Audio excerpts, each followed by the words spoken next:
1943, one of the most daring intelligence games in history began in the forests of Belarus. Soviet security officers created a phantom, a non-existent partisan unit that successfully deceived German intelligence for 2 years. The Abwehr spent millions, redeployed troops, and made strategic decisions based on information from ghosts. How did a small group of Soviet intelligence officers manage to outwit an entire intelligence empire and change the course of the war? Subscribe to the channel to learn more amazing stories about secret operations during the Great Patriotic War. And in the comments, let's discuss. Do you think Operation Monastery could have continued even longer if the war had not ended? Or would the Germans have uncovered the deception after all? On August 27, 1943, an event took place in the Belarusian forests that changed the course of the most daring reconnaissance operation of the Great Patriotic War. A group of German saboteurs under the command of Hauptmann Heinrich Scherhorn was ambushed by Soviet partisans. 7 of the 12 men were killed on the spot, and the rest were taken prisoner.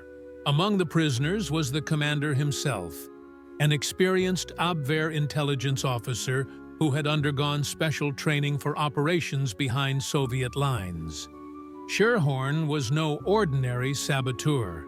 The 35-year-old officer spoke perfect Russian, knew Soviet realities, and had been tasked with creating an intelligence network in Belarus. Detailed maps, codes for communicating with Abwehr headquarters, and a large sum of Soviet money were found in his briefcase. But the most valuable find was the Lilia radio station, the latest model of German communications technology. Scherhorn's capture was a real gift for Soviet counterintelligence. SMERSH had a unique opportunity not only to eliminate the enemy agent group, but also to use it for its own purposes. However, no one at the time could have imagined that this chance operation would turn into a grand radio game that would last almost 2 years.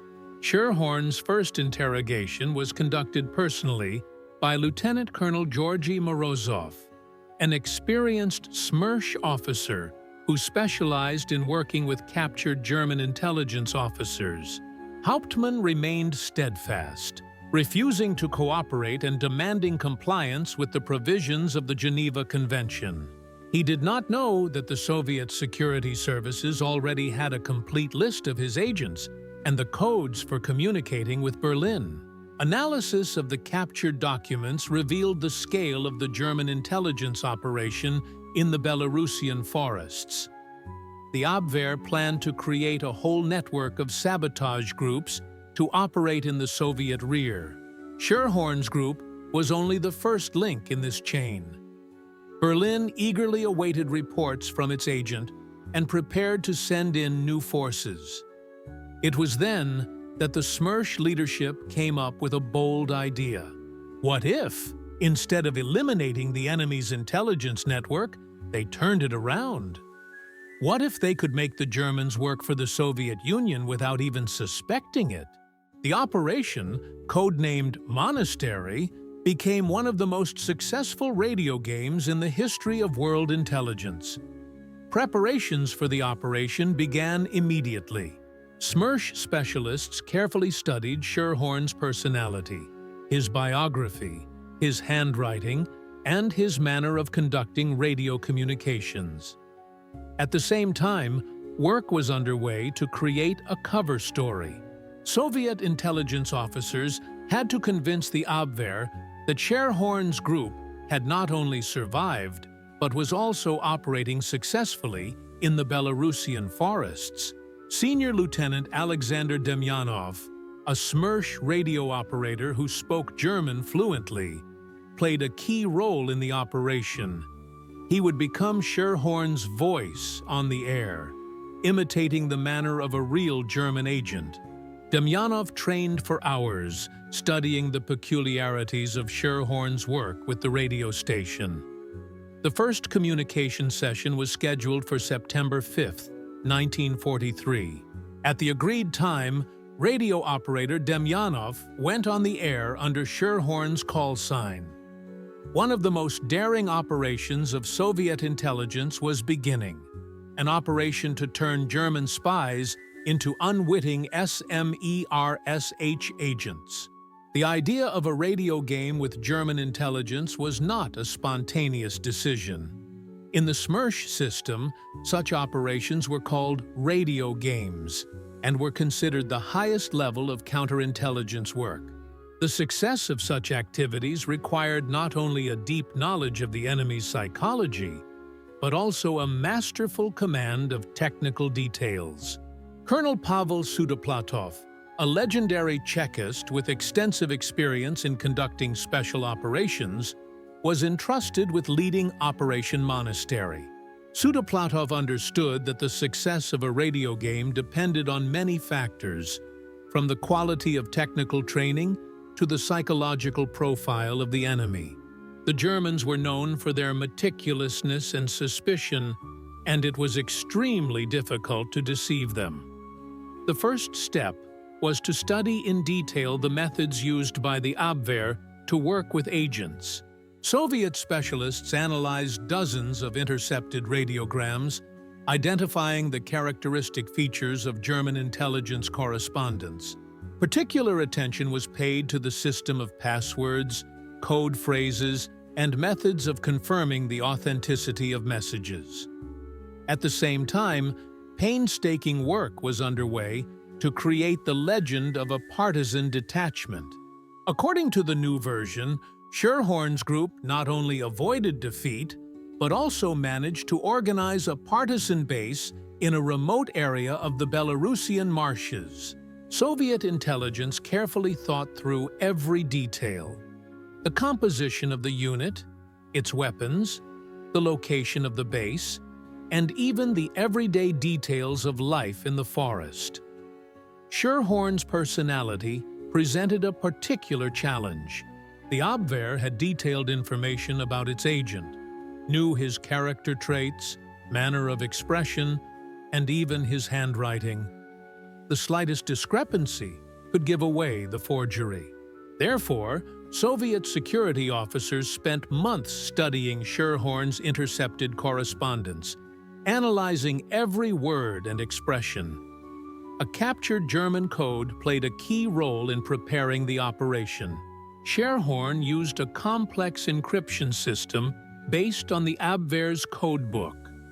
Soviet cryptographers were able to decipher this system, which made it possible to correspond with Berlin on behalf of the German agent. However, simply repeating known codes would have been too suspicious. It took several weeks to develop the psychological profile of the operation. Soviet specialists had to predict the reaction of the German leadership to various messages and prepare appropriate responses. Particular attention was paid to studying the personalities of the Abwehr officers who supervised operations in Belarus. The technical side of the operation required no less preparation. The Lilia radio station was studied in minute detail. Soviet specialists figured out its technical characteristics, operating features, and even typical malfunctions. This allowed them to simulate the real working conditions of an agent in the field.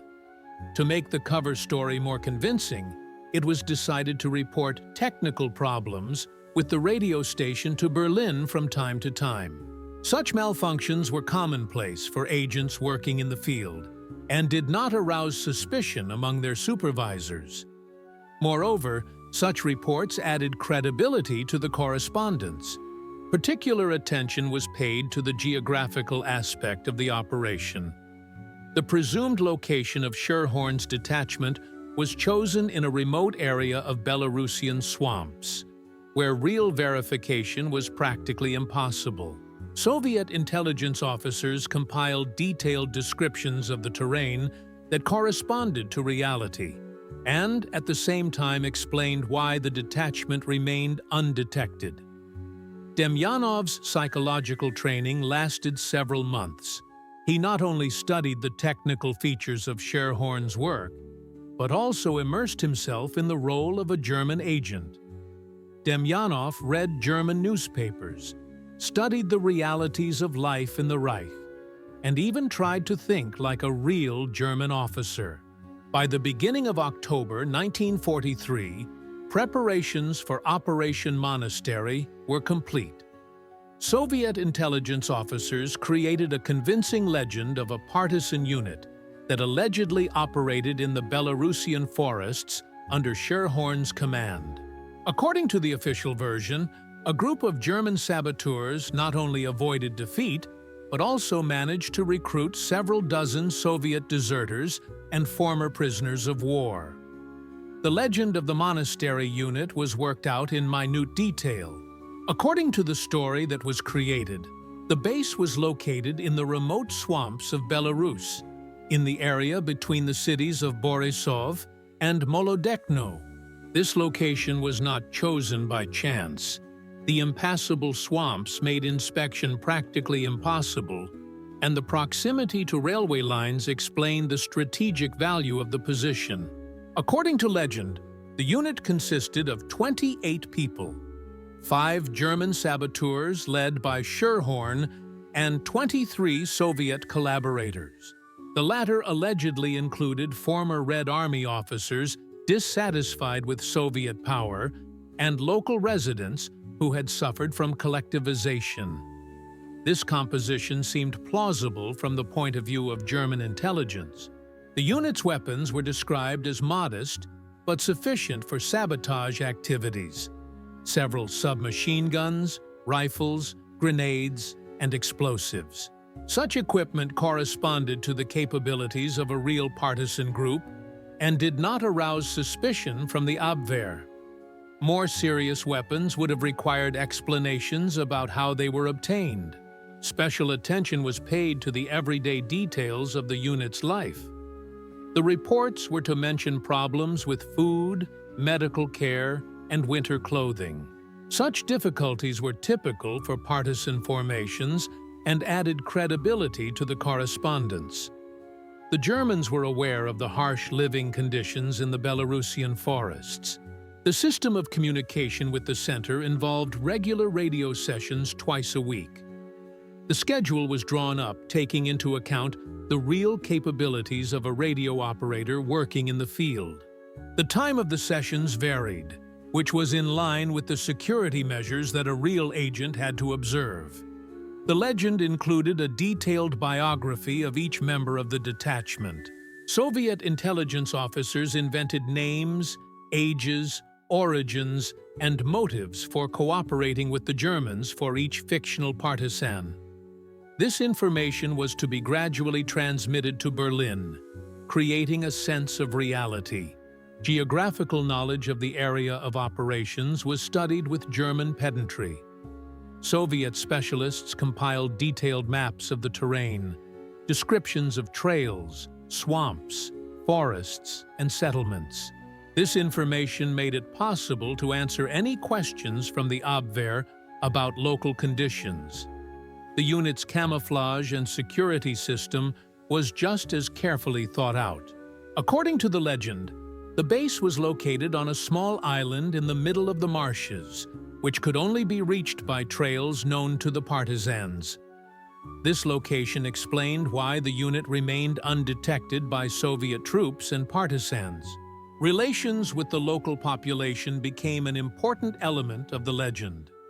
Scherhorn's unit allegedly maintained contact with several village families who secretly collaborated with the Germans and supplied food. These connections were supposed to explain the group's knowledge of events in the region. The document management system involved keeping a detailed diary of the unit's operations. It recorded all sabotage activities, intelligence data, and contacts with the local population. This practice was standard for German agents and did not raise any questions from their supervisors. Scherhorn's psychological profile was refined to reflect his supposed experience commanding a partisan group. Months of living in the forest were supposed to change the German officer's character, making him more cautious and experienced in matters of survival. These changes were to be gradually reflected in his correspondence. On October 5, 1943, at 6:30 p.m., radio operator Demyanov went on the air for the first time under the call sign Scherhorn. This moment marked the beginning of one of the most daring radio games in the history of intelligence. At the agreed time, German radio operators in Königsberg heard the familiar call sign and responded. Operation Monastery had begun. The first message was composed with particular care. Soviet intelligence reported that after heavy fighting with partisans, Scherhorn's group had retreated into dense forests and set up a temporary base. 4 people had been lost, including a radio operator, so communication had been interrupted for several weeks. This explanation seemed plausible and did not arouse suspicion. The Abwehr's reaction exceeded all expectations.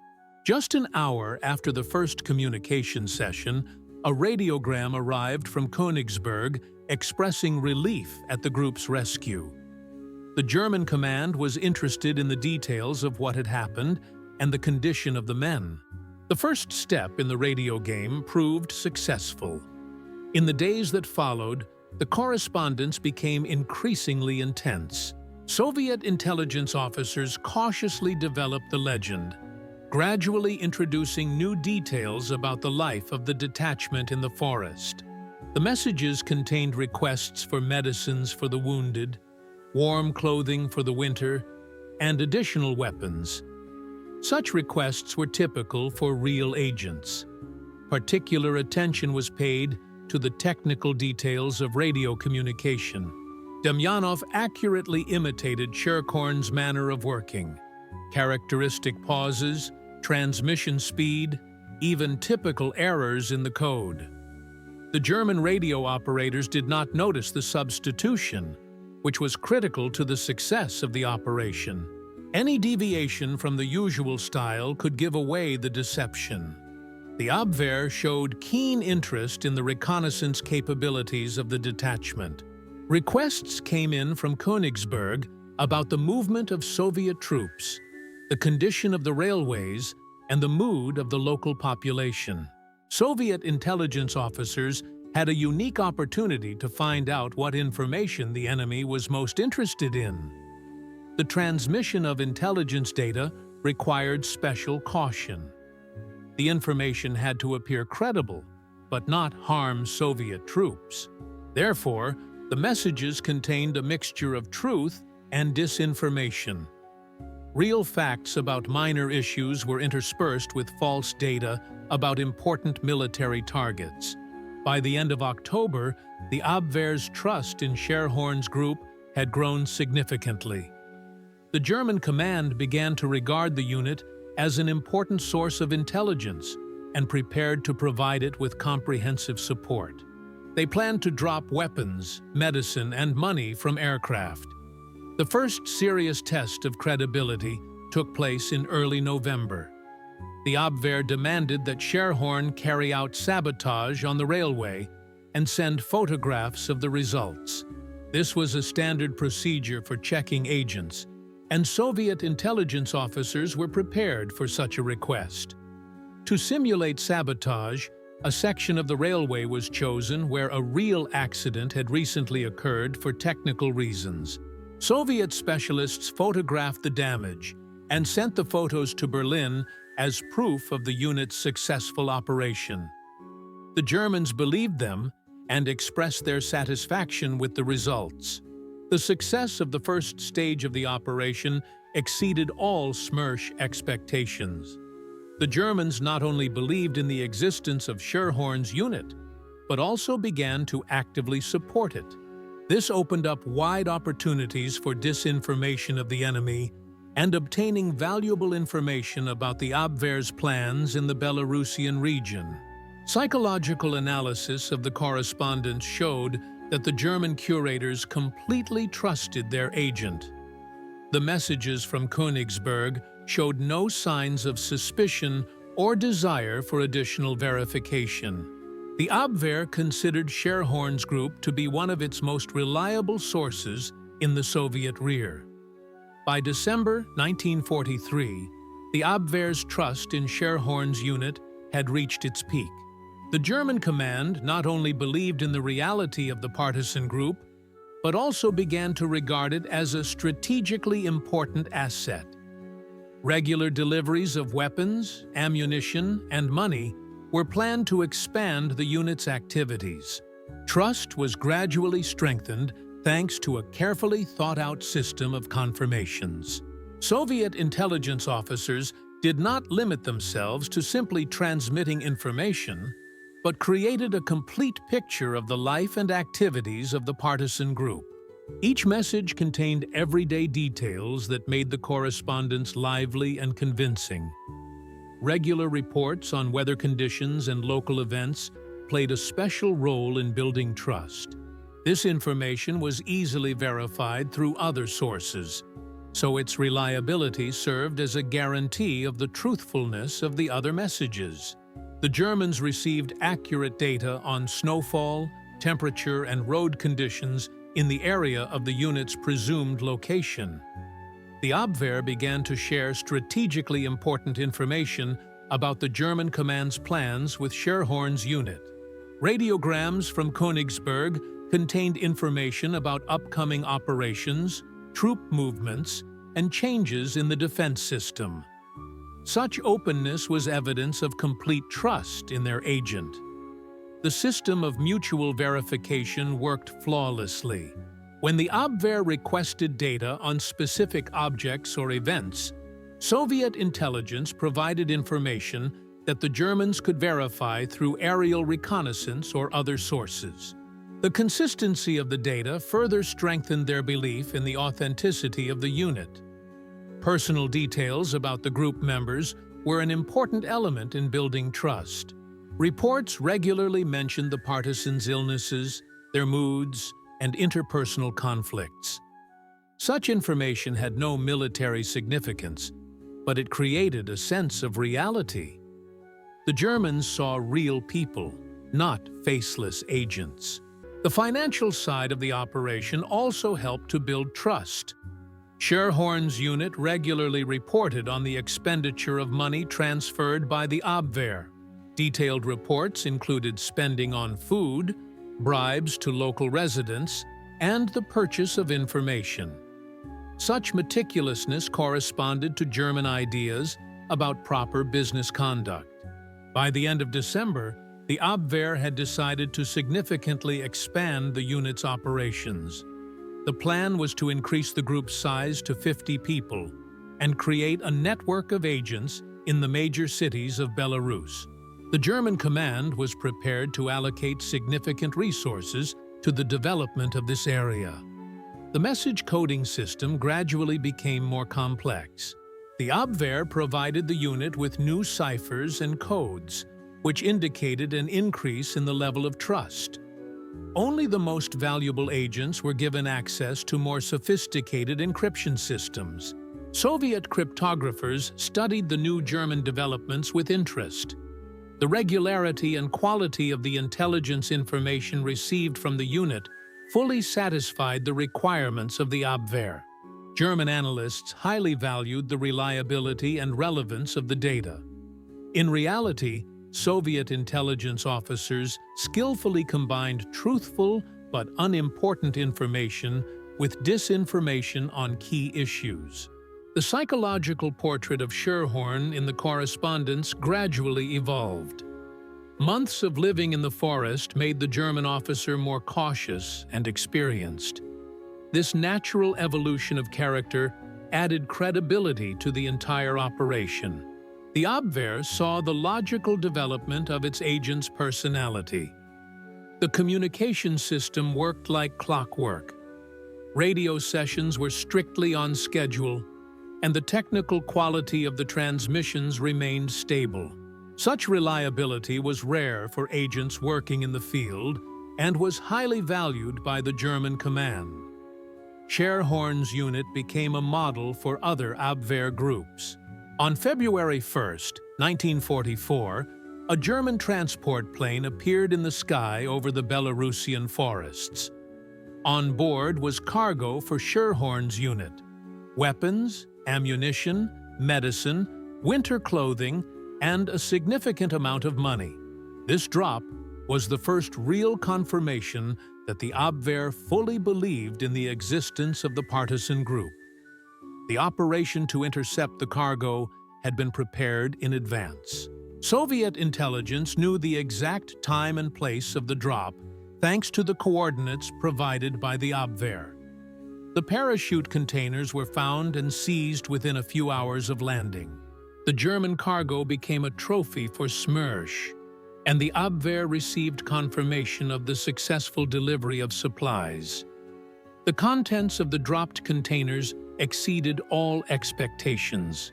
In addition to standard weapons and ammunition, the cargo included the latest models of German military equipment, the latest radio stations, optical devices, and even several pieces of secret equipment.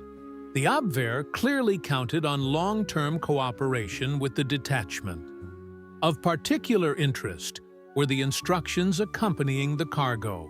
The German command had drawn up detailed plans for the development of an agent network in Belarus and set specific tasks for Scherhorn's unit.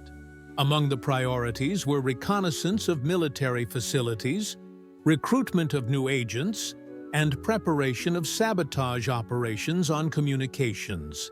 The funds transferred to the unit amounted to an impressive sum: more than 100,000 rubles in Soviet currency and a significant amount of gold. Such financing testified to the serious intentions of the Abwehr and its willingness to incur significant expenses for the development of intelligence activities in the region. Along with the cargo, a live cargo was also dropped. A new Abwehr agent who was to reinforce Scherhorn's group. Unteroffizier Kurt Weber was an experienced saboteur and radio operator who had undergone special training for operations in the Soviet rear. His appearance created additional complications for Operation Monastery. Weber's capture required special caution. The German agent was taken prisoner immediately after landing, but the Abwehr was not to find out about this. Therefore, a message was sent to Berlin about the successful arrival of the new member of the detachment and his readiness to carry out the assigned tasks. Interrogations of Weber yielded valuable information about the Abwehr's plans for the Belarusian direction. The new agent knew about the preparation of several more groups for deployment behind Soviet lines and was able to provide information about their composition and tasks. This information allowed SMERSH to prepare to intercept new German saboteurs. The system for receiving cargo was worked out in minute detail. Soviet intelligence officers studied German parachute landing methods in advance and were able to accurately predict the landing sites of the containers. Special groups ensured the rapid search and evacuation of the dropped supplies. Reports on the receipt of cargo were compiled with particular care. Each item was recorded and described, which gave the Germans a feeling of complete control over the situation. The detailed reporting complied with German documentation standards and did not arouse suspicion. Gradually, the supply system for Scherhorn's detachment became regular. The Abwehr planned monthly drops with an increase in the volume of materials supplied. The German command considered the Belarusian group to be one of its most promising projects in the Soviet rear. Each new shipment brought not only material values, but also important intelligence information. Studying German equipment allowed Soviet specialists to draw conclusions about the enemy's technical development and production capabilities. Captured equipment was sent to special laboratories for research. By the spring of 1944, The success of Operation Monastery exceeded all of SMERSH's initial plans. The Abwehr not only fully believed in the existence of Scherhorn's unit, but also began to consider the possibility of creating an entire network of partisan groups in the Belarusian forests. The German command was preparing for a large-scale expansion of intelligence activities in the region. The initiative to create new groups came from the Abwehr itself. In March, a proposal was received from Königsberg to organize 3 more detachments modeled on Scherhorn's group. Each was to operate in a separate area of Belarus and maintain contact with the central headquarters. Such plans opened up unprecedented opportunities for Soviet intelligence. The SMERSH leadership decided to expand the operation. A special unit was created to coordinate work with several fictitious groups simultaneously. Each group was assigned its own supervisor, radio operator, and cover story. Operation Monastery turned into a whole system of radio games. The first subsidiary group was given the code name Boyarin and supposedly operated in the Vitebsk area.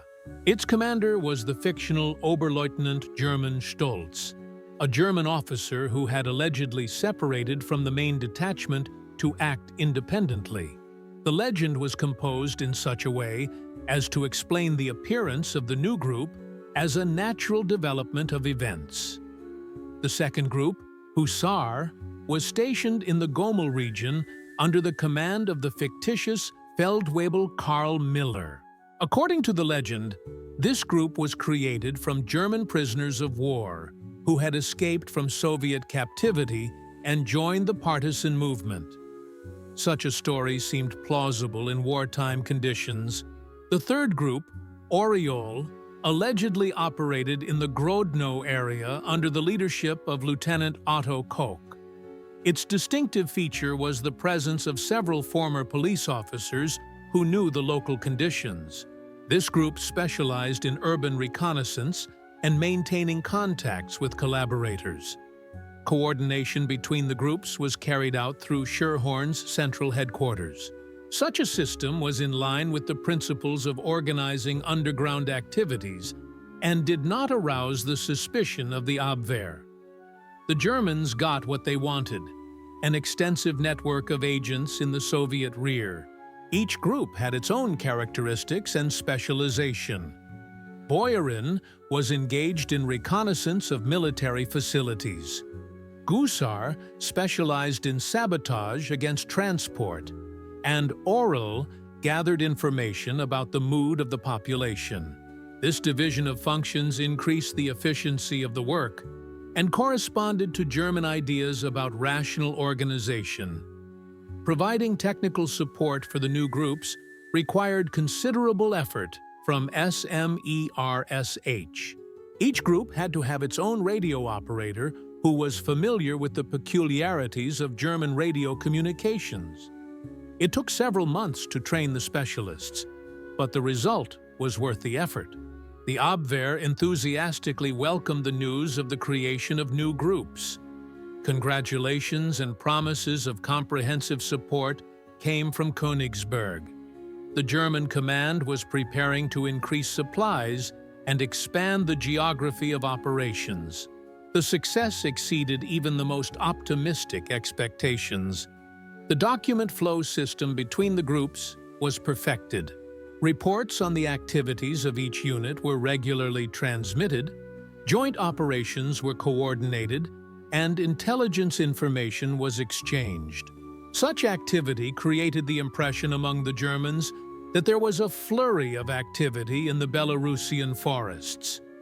Financing the expanded network of groups required significant funds from the Abwehr.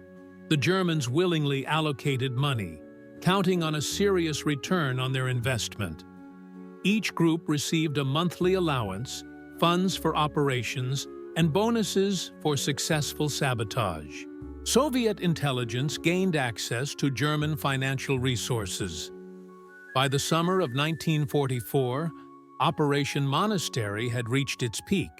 4 fictitious partisan groups regularly transmitted intelligence to the Abwehr, received supplies, and carried out their assigned tasks. The German command considered the Belarusian agent network one of its main achievements in the Soviet rear. The time had come to use this trust for strategic disinformation. SMERSH received an assignment from the General Staff of the Red Army to carry out a large-scale operation to mislead the enemy about the plans for the summer offensive. Operation Bagration was being prepared, a grandiose offensive by Soviet troops in Belarus, which was to lead to the defeat of Army Group Center. The success of the operation depended largely on the secrecy of the preparations. Through Scherhorn's network of agents, false information about the plans of the Soviet command began to be transmitted. The Germans were told that the main forces of the Red Army were preparing for an offensive on the southern section of the front, in the Ukraine region. The Belarusian direction was allegedly considered secondary and was intended only for diversionary strikes. The disinformation was fed in gradually, in small portions, which made it more convincing. First, there were reports of the transfer of individual units, then of the concentration of equipment and ammunition. Each report was confirmed by documentary data, allegedly obtained by agents from their sources in the Red Army.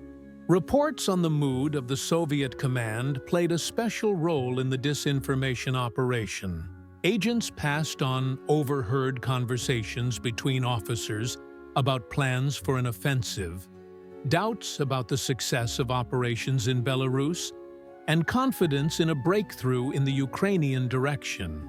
Such human details made the information particularly convincing. The Abwehr swallowed the bait whole. German analysts, who received consistent information from several independent sources, concluded that their assumptions were correct.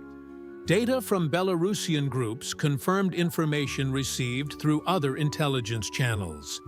In reality, these channels were also controlled by the Soviet special services. The disinformation system was built on the principle of multi-level influence. In addition to direct reports on military plans, indirect information was also transmitted. Data on the operation of railways, the concentration of hospitals, and the location of warehouses. All this information pointed to preparations for an offensive in the southern direction. The German command began to regroup its troops in accordance with the intelligence information received. Reserves were transferred to the Ukrainian direction, and positions were strengthened in anticipation of a Soviet offensive. The Belarusian section of the front was weakened, which was entirely in line with the plans of the Soviet command. The quality of the disinformation was constantly monitored by specialists from the General Staff. Each message was checked against the actual situation and verified for consistency with the overall concept of the operation. Contradictions that could reveal the deception were not allowed. The psychological impact of the disinformation was enhanced by creating a sense of secrecy. Agents reported that the information had been obtained with great difficulty and risk, and that some sources might be exposed. Such details added value to the messages in the eyes of German analysts. The Abwehr believed so strongly in the reliability of the data it received that it began planning countermeasures against the expected offensive in the south. Plans for defensive operations were developed, positions were prepared, and supplies were stockpiled. All the forces of the German command were directed away from where the real strike was planned. Coordinating the disinformation operation required the highest level of professionalism from SMERSH employees. It was necessary to ensure that the information from different groups did not contradict each other, but complemented the overall picture. The slightest discrepancy could ruin the entire plan. By the start of Operation Bagration, the German command was completely disoriented regarding the plans of the Soviet troops. The main reserves were in the Ukrainian direction, and the defense in Belarus was weakened. Operation Monastery made a decisive contribution to the preparation of one of the Red Army's greatest victories. In the fall of 1944, after the triumphant success of Operation Bagration, the Abwehr made its first serious attempts to establish direct contact with partisan groups in the Belarusian forests. The defeat of Army Group Center forced the German command to reconsider the importance of intelligence data and tighten control over its agents. Operation Monastery entered its most dangerous phase. The initiative to establish direct contact came from the new head of the Abwehr in the eastern direction, Colonel Richard Galen.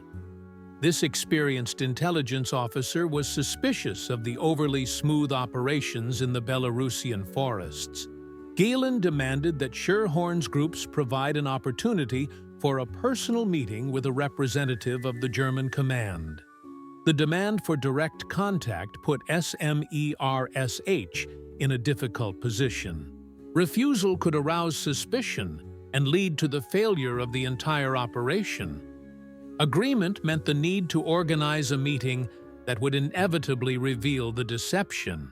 Soviet intelligence officers had to find a way out of this dilemma without losing the trust of the Abwehr. The solution was found in the objective circumstances of wartime.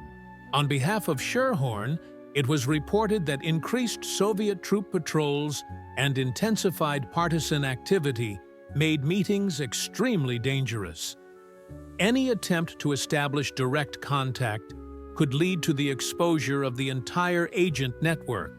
To make this explanation convincing, Soviet intelligence organized a series of incidents in the areas where the groups were supposed to be operating. There were reports of clashes with Soviet patrols, the discovery of bases by the enemy, and the need for frequent movements.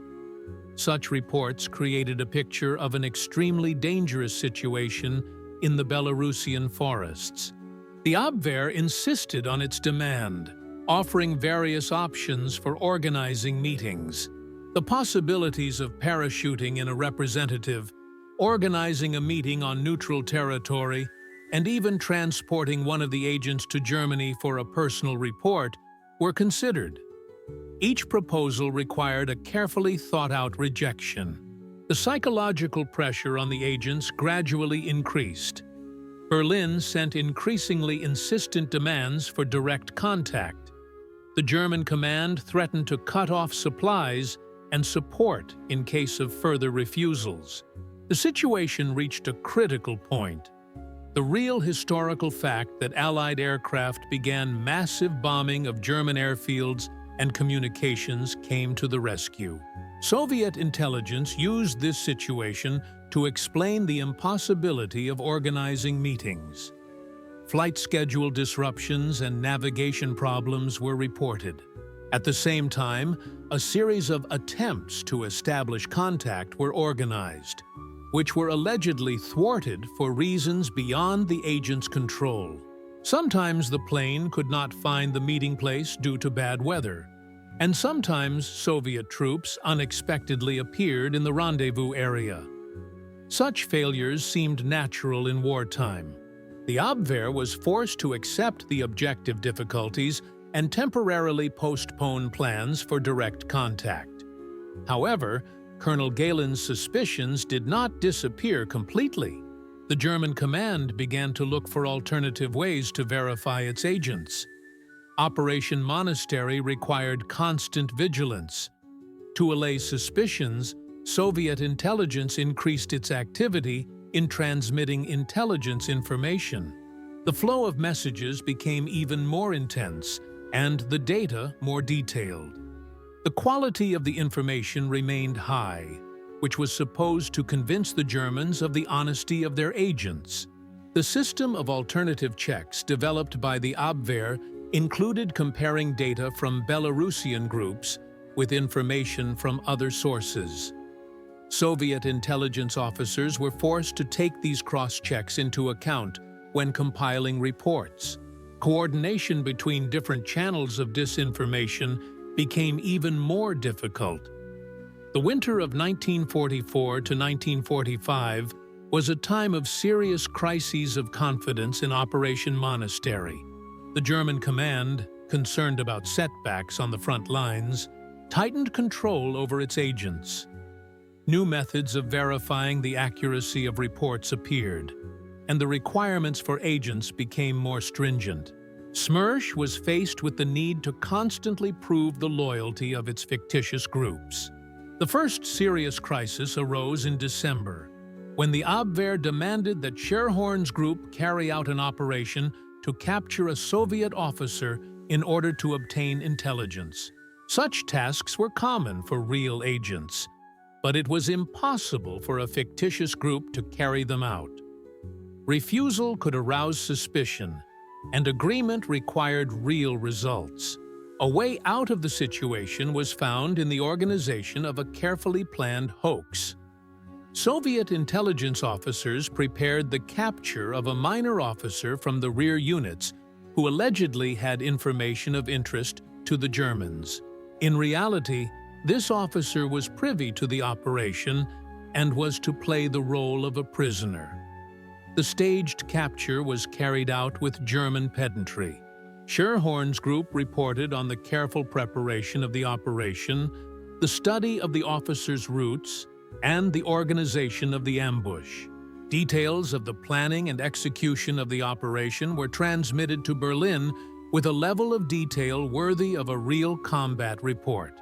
The interrogation of the captured officer provided the Abwehr with information that appeared valuable, but did not cause any real damage to the Soviet troops. The reports contained data on the deployment of rear units, the work of the supply system, and the morale of the personnel. Such information satisfied the German command and strengthened their trust in the group. The second crisis arose in January 1945, when the Abwehr began to suspect one of the subsidiary groups of double-dealing. The reason for this was contradictions in the reports of the Boyarin group, which did not fully correspond to the data from aerial reconnaissance. German analysts noticed the discrepancies and demanded explanations. The situation was resolved by referring to objective circumstances.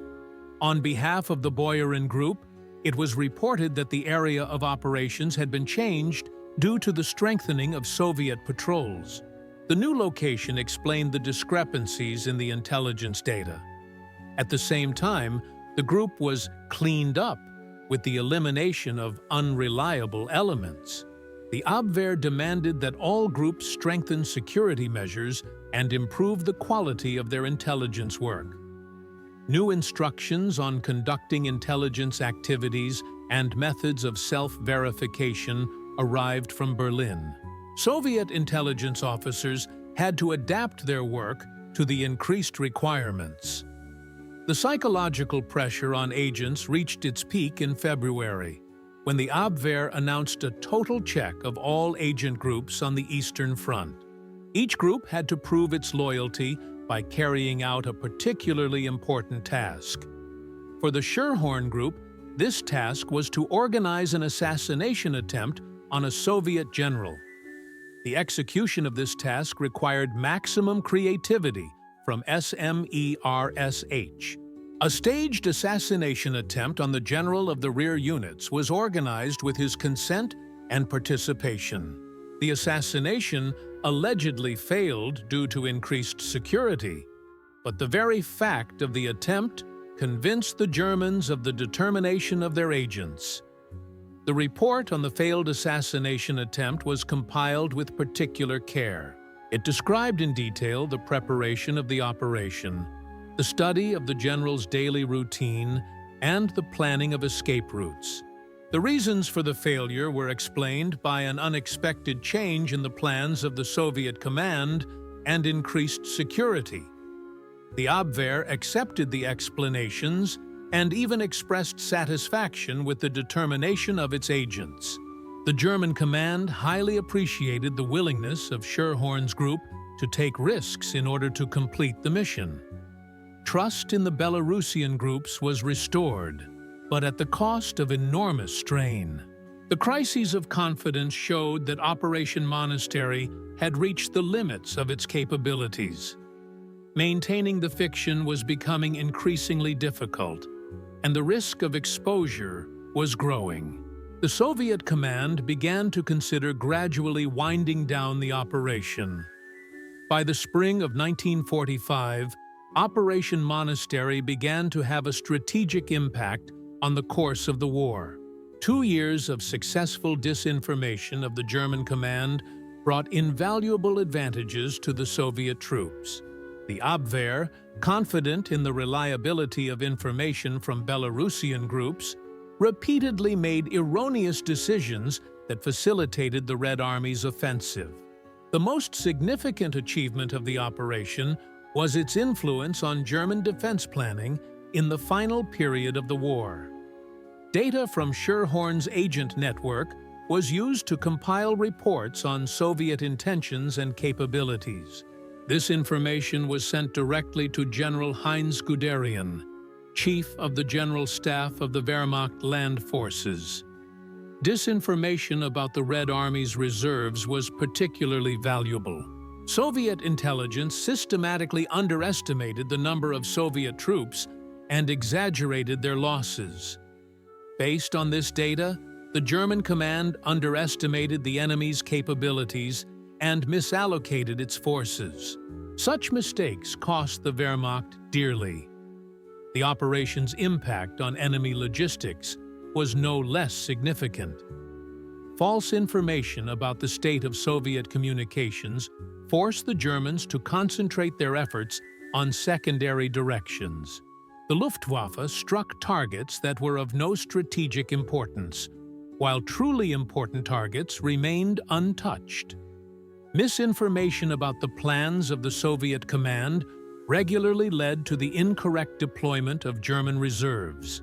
Troops were transferred to areas where no operations were planned, while areas of future breakthroughs remained poorly covered. This pattern was repeated from operation to operation, bringing enormous advantages to the Red Army. The psychological impact of the operation on the German command was particularly noticeable in the last months of the war. Confidence in the reliability of intelligence data from Belarusian groups created a false impression of the situation among German generals. They made decisions based on incorrect information, which hastened the collapse of the Third Reich. The economic damage inflicted on the enemy by Operation Monastery was estimated at millions of reichsmarks. The Germans spent enormous sums of money on supplying non-existent groups, preparing operations against false targets, and maintaining an intelligence network. These resources could have been used to strengthen truly important areas. The impact on the morale of German troops was indirectly manifested through incorrect decisions by the command. Wehrmacht soldiers and officers repeatedly found themselves in situations where reality did not match expectations. Such disappointments undermined confidence in the competence of the leadership and accelerated demoralization. The operation was of particular importance for the development of Soviet intelligence. The experience gained during Monastery became the basis for post-war developments in the field of disinformation. The methods and techniques developed on the German Abwehr were subsequently used against the intelligence services of other states. International recognition of the operation's success came after the war. Western intelligence experts highly praised the professionalism of the Soviet security officers and called Monastery one of the most successful disinformation operations in history. Such assessments confirmed the strategic importance of the work carried out. Documentary evidence of the operation's impact on the course of the war was found in German archives after the surrender. Analysis of German documents showed that information from Belarusian groups was regularly used in making important strategic decisions. The scale of the impact exceeded all of SMERSH's initial plans. The statistics on the effectiveness of the operation were astonishing. In 2 years of work, the fictitious groups sent more than 1,200 messages to Berlin, received supplies worth over 2 million Reichsmarks, and caused the misplacement of entire enemy divisions. Such results were unprecedented in the history of intelligence. In the spring of 1945, when the outcome of the war was already a foregone conclusion, the Abwehr made a last-ditch attempt to verify the accuracy of the information provided by the Belarusian agent groups. The new head of German military intelligence, Major General Georg Hansen, who replaced Canaris, demanded a thorough review of all sources of information on the Eastern Front. Suspicions about the reliability of some intelligence channels had reached a critical level. The initiator of the review was Colonel Galen, who from the outset was skeptical about the overly successful work of the Belarusian groups. He insisted that such long-term and effective activity by agents in the Soviet rear seemed implausible. Galen demanded irrefutable proof of the existence and loyalty of Scherhorn's groups. The first step in the investigation was to request photographs of all members of the agent groups. The Abwehr justified this request by saying that it was necessary to award the most distinguished agents and include them in the honorary lists. In reality, the Germans wanted to obtain material evidence of the existence of their people in the Belarusian forests. SMERSH found itself in an extremely difficult position. It was impossible to provide real photographs since the agent groups existed only on paper. Falsifying photographs required the highest level of skill and was extremely risky. Any technical error could reveal the deception and lead to the collapse of the entire operation. The solution was found in the use of archival photographs of German prisoners of war taken at the time of their capture. Soviet specialists selected photographs of people of the appropriate age and appearance and retouched them slightly to create the effect of field conditions. The result looked convincing enough to be sent to Berlin. Along with the photographs, detailed biographical information on each member of the groups was sent to the Abwehr. Soviet intelligence officers spent months compiling plausible biographies that included places of birth, education, military service, and motives for cooperating with the Germans. Each biography was checked for consistency with German documents. The second element of the verification process was the requirement to provide captured Soviet documents. The Abwehr wanted samples of Soviet military maps, orders, and reference materials to analyze their authenticity. Such documents were supposed to confirm that the agents really had access to secret information. To meet this requirement, SMERSH used outdated and insignificant documents from the Soviet Army. Military maps with outdated data, orders for rear units, and reference books from previous years were passed off as fresh trophies. German experts were unable to detect any deception in these materials. The third test was the requirement to organize simultaneous radio communication between all groups at a predetermined time. The Abwehr wanted to make sure that all four groups really existed and operated independently of each other. Such a test was especially dangerous because it required perfect coordination. Soviet radio operators brilliantly coped with the task. At the appointed time, all four groups went on the air from different positions, using different equipment and transmission methods. The coordination was so precise that the German radio operators did not notice anything suspicious. The test was a success. The final test was a requirement for all groups to conduct a joint operation against a large Soviet target. The Abwehr proposed organizing a diversion at a railway junction with the participation of agents from all four units.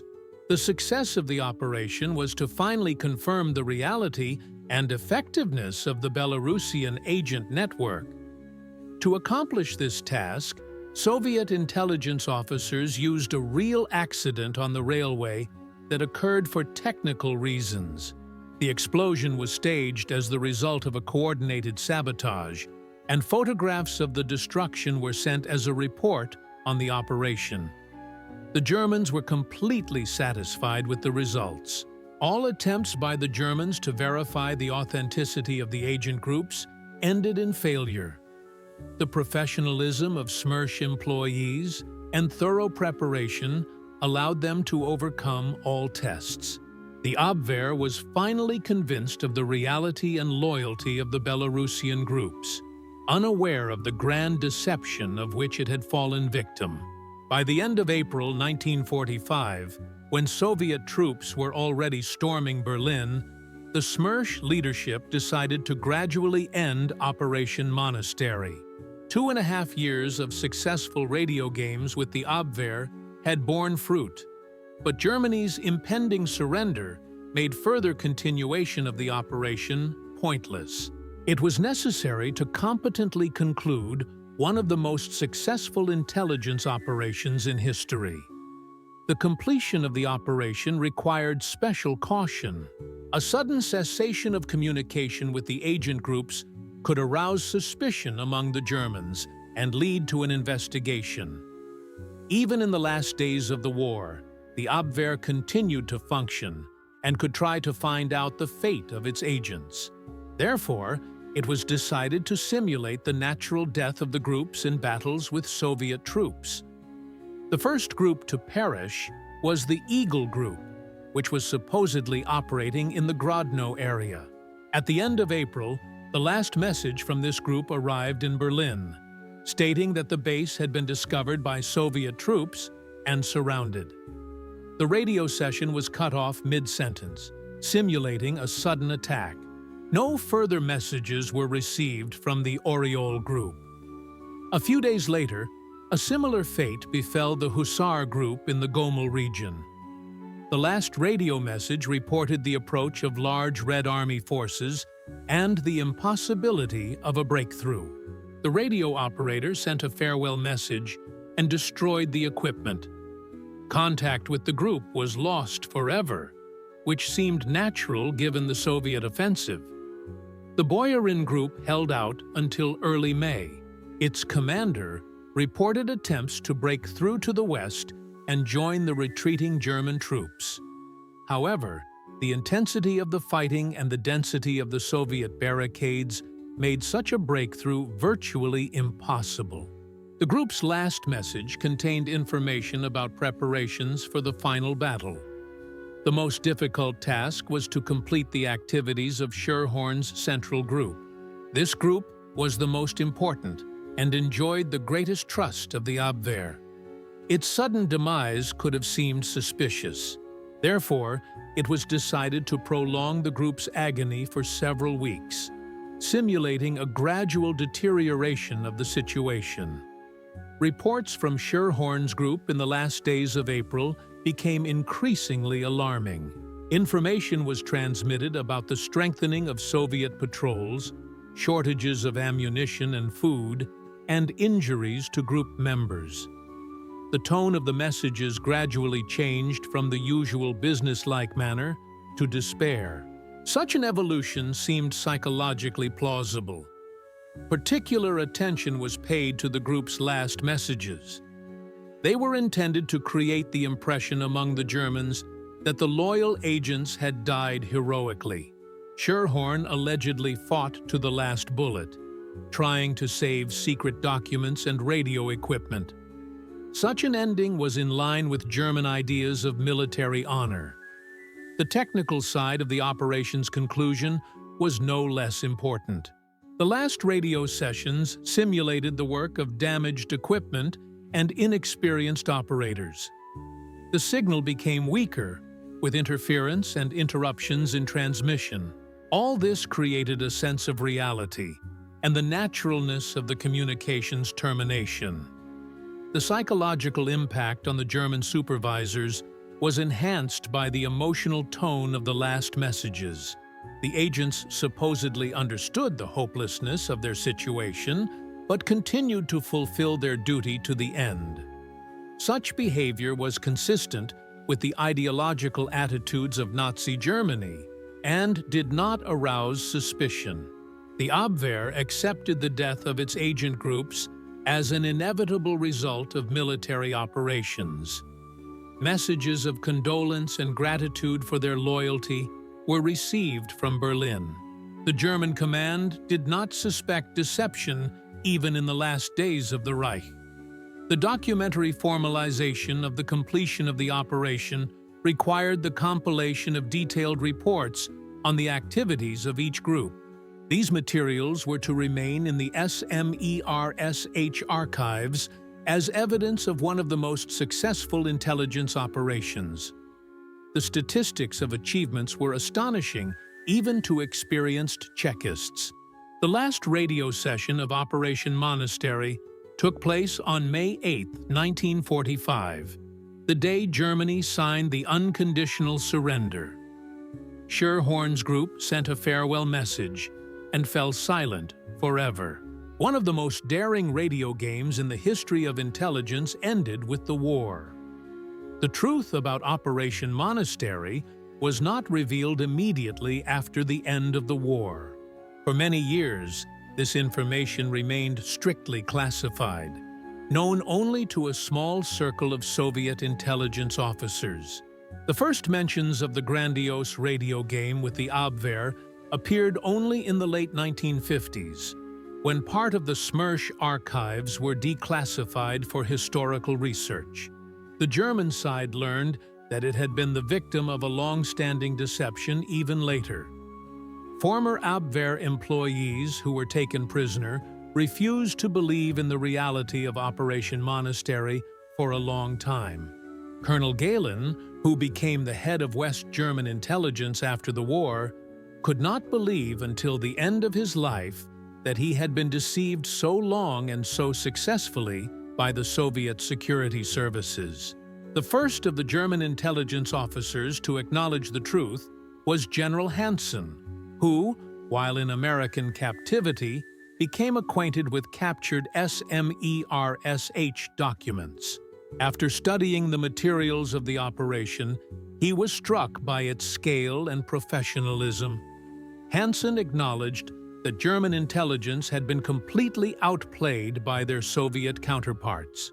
It was particularly painful for German specialists to realize that they had not only passed secret information to the enemy, but also spent enormous resources on maintaining non-existent agent groups. Calculations showed that during the operation, the Abwehr spent enough money on Belarusian groups to maintain an entire division. The international intelligence community reacted to the disclosure of Operation Monastery with professional interest and recognition. Western experts highly praised the level of preparation and execution of the Soviet operation. Some of the techniques used by SMERSH were subsequently adopted by other special services. American intelligence conducted a detailed analysis of Operation Monastery and included the study of its methods in its employee training programs. The CIA was particularly interested in techniques for long-term disinformation and ways to maintain the enemy's trust over a long period of time. The Soviet experience was in demand even among former allies. British intelligence MI6, which had extensive experience with radio games during the war, recognized Operation Monastery as a benchmark for disinformation activities. British experts noted the particular sophistication of the psychological methods used to influence the enemy and the masterful command of technical details. French intelligence historians called Operation Monastery one of the masterpieces of the 20th century espionage. They were particularly impressed by the Soviet security services' ability to maintain the illusion of an entire network of agents for 2 years without making a single serious mistake. Scientific study of the operation began in the 1970s, when the main documents were declassified. researchers gained access to detailed reports on the course of the operation, intercepted German correspondence, and analysis of the results. The materials of Operation Monastery became an important source for studying the history of the Great Patriotic War. The technical aspects of the operation were of particular interest. The study of methods of imitating radio communications, forging documents, and creating false biographies provided valuable material for understanding the level of development of the Soviet special services. Many techniques were significantly ahead of their time and were borrowed by other intelligence services. Psychological analysis of the operation showed that Soviet intelligence officers had a deep understanding of the enemy's mentality. Their ability to accurately predict the reactions of German supervisors and give precisely the answers that strengthened trust testified to the high qualifications of SMERSH specialists. Documentary films about Operation Monastery appeared in the 1980s in both the USSR and the West. Foreign filmmakers were particularly interested in the human side of the operation, the fates of people who played the roles of non-existent German agents for months. These stories became the basis for works of fiction.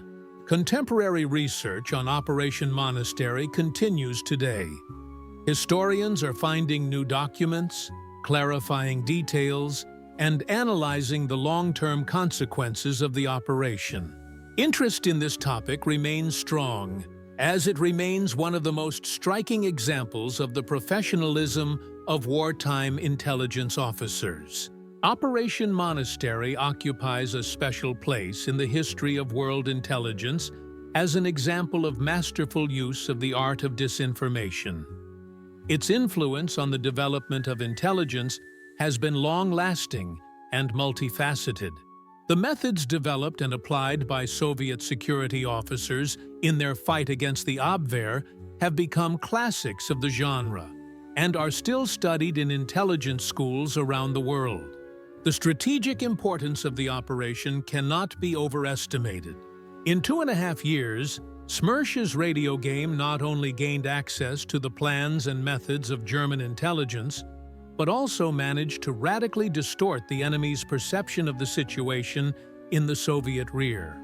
The Abwehr made decisions based on false information, which repeatedly led to strategic mistakes. The economic impact of the operation was calculated not only in terms of the Abwehr's direct losses on supplying non-existent groups, but also in terms of indirect damage from wrong decisions. German troops were repeatedly transferred in the wrong direction, aircraft struck false targets, and resources were spent on preparing operations against non-existent threats. The impact on the course of military operations was particularly noticeable during the preparation and conduct of major offensive operations by the Red Army. Disinformation transmitted through Scherhorn's agent network regularly contributed to achieving surprise and reducing Soviet troop losses. Operation Bagration was just one example of such an impact. The professional skills of those involved in the operation became the benchmark for subsequent generations of intelligence officers. The ability to maintain a complex cover story over a long period of time without making mistakes required not only technical knowledge, but also acting skills, psychological resilience, and creative thinking. The technological aspects of the operation were significantly ahead of their time. Methods of simulating radio communications, forging documents, and creating false evidence reached such a level of perfection that they deceived even experienced German specialists. Many of these techniques were subsequently developed and refined. The psychological methods of influencing the enemy used in the operation became the subject of special research. The ability of Soviet intelligence officers to accurately model the behavior of German agents and predict the reactions of their handlers demonstrated a deep understanding of human psychology. International recognition of Operation Monastery did not come immediately, but it was unanimous. Intelligence services from various countries studied the Soviet experience and adapted its methods to their own conditions. The operation became a classic example of how a small group of professionals can have a strategic impact on the course of a war. The educational significance of the operation remains today. The history of Monastery is included in the curricula of intelligence schools, military academies, and university courses on the history of special services. Analysis of the operation helps to understand the principles of organizing disinformation activities and the psychology of intelligence confrontation. The literary and cinematic legacy of the operation includes dozens of books, films, and documentaries. Each work reveals new facets of this amazing story and helps preserve the memory of the heroic work of Soviet intelligence officers. Interest in the topic has not waned over time. Modern technology provides a new perspective on Operation Monastery. Computer modeling allows us to analyze alternative scenarios and assess the impact of various factors on the success of the operation.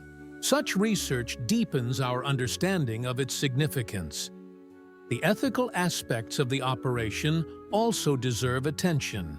The question of the permissibility of deception in wartime, the limits of disinformation activities, and the moral responsibility of intelligence officers remains relevant. Operation Monastery provides food for thought on these complex issues. Historical justice demands recognition of the outstanding merits of the participants in Operation Monastery to the fatherland. Their selfless work, professional skill, and personal courage made an invaluable contribution to the victory. Operation Monastery will forever remain one of the brightest pages in the annals of Russian intelligence and the entire Great Patriotic War.